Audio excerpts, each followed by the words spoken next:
আসন্ন দুর্গাপূজাকে কেন্দ্র করে নিরাপত্তা ব্যবস্থা নেওয়া হয়েছে। 31,000-এর অধিক, 31,500 সংখ্যাটা কম বেশি হতে পারে। পূজা মণ্ডপে অত্যন্ত শান্তি শৃঙ্খলা সহকারে পরিপূর্ণ নিরাপত্তার সঙ্গে, ধর্মীয় উৎসাহ উদ্দীপনার সঙ্গে এবং উৎসবমুখর পরিবেশে পূজা উদযাপন হবে।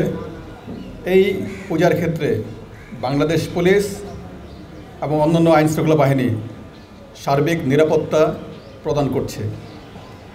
আমরা যে কোনো জায়গায়, যে কোনো পূজা মণ্ডপে যদি কেউ শান্তি শৃঙ্খলা বিঘ্ন ঘটায়, যদি কেউ অপতৎপর চালায়, সেই ক্ষেত্রে তাৎক্ষণিক দ্রুত ব্যবস্থা নেওয়া হবে।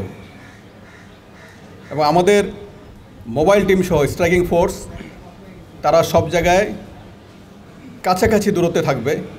কোথাও কোনো ধরনের বিশৃঙ্খলা অপতৎপরতার কোনো সুযোগ নাই। আমরা সাইবার মনিটরিং জোরদার করেছি, সাইবার প্যাট্রোলিংয়ের ব্যবস্থা রেখেছি, যাতে করে কেউ ইলেকট্রনিক বা সোশ্যাল মিডিয়ার মাধ্যমে কোনো ধরনের মিথ্যা প্রচারণা, গুজব, অতিরঞ্জন কোনো কিছু ঘটাতে না পারে।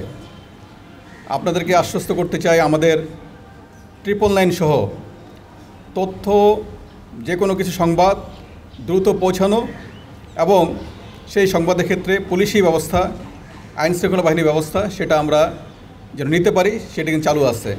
প্রতিটি জেলায়, প্রতিটি উপজেলায় এবং পুলিশ হেডকোয়ার্টার্সে আমরা কন্ট্রোল রুম চালু করেছি, যেখান থেকে যে কেউ তাৎক্ষণিকভাবে যে কোনো সংবাদ জানাতে পারবেন।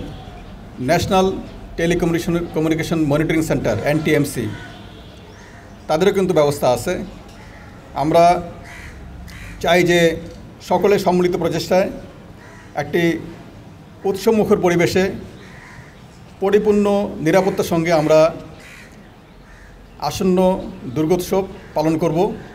এখানে কোনো ধরনের বিশৃঙ্খলা, কোনো ধরনের অপতৎপরতা কোনো সুযোগ নাই। যে প্রতিটি পূজা মণ্ডপে CC ক্যামেরা, IP ক্যামেরা থাকলে নজরদারি করা সম্ভব হয় আর ভালো হয়। অনেকেই, বিশেষ করে গুরুত্বপূর্ণ যে পূজা মণ্ডপগুলি আছে, যেগুলি একটু আমাদের মনে হয় যে ঝুঁকি তৈরি হতে পারে, সেই সব জায়গায় পূজা মণ্ডপে CC ক্যামেরা আছে, ব্যবস্থা রাখা হয়েছে।